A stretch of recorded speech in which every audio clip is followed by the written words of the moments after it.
বাংলাদেশের বর্তমান রাজনৈতিক পরিস্থিতিতে অনিশ্চিত হয়ে পড়েছে সাকিব আল হাসানের ক্রিকেট ভবিষ্যৎ। গত 30শে নভেম্বর শেষ খেলেছেন আবুধাবির টি-20 লিগে। মার্চ মাসে আবার মাঠে ফিরছেন সাকিব আল হাসান। একটি প্রতিযোগিতায় বাংলাদেশ দলের বিরুদ্ধে খেলার সিদ্ধান্ত নিয়েছেন সাকিব। তার এই সিদ্ধান্ত ঘিরে একটি জল্পনা তৈরি হয়েছে। তবে কি আন্তর্জাতিক ক্রিকেট থেকে অবসর নিয়ে ফেললেন সাকিব? বাংলাদেশের প্রাক্তন ক্রিকেটারের নাম দিয়েছেন প্রাক্তন ক্রিকেটারদের একটি প্রতিযোগিতায়। এখনও সরকারিভাবে অবসরের সিদ্ধান্ত জানাননি সাকিব। তবুও তিনি প্রাক্তন ক্রিকেটারদের প্রতিযোগিতায় নাম দেওয়ায় তৈরি হয়েছে জল্পনা। সাকিব খেলবেন এশিয়ান লিজেন্ড লিগে।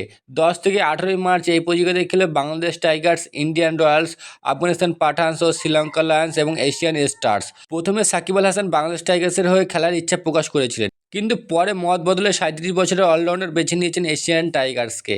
এই দলের হয়ে খেলবেন কেদার যাদব, সৌরভ তিওয়ারি, দিলশান মুনাওয়ারা, হামিদ হাসানের মতো প্রাক্তন ক্রিকেটাররা। অন্যদিকে বাংলাদেশ টাইগার্সের নেতৃত্ব দেবেন মোহাম্মদ আশরাফুল।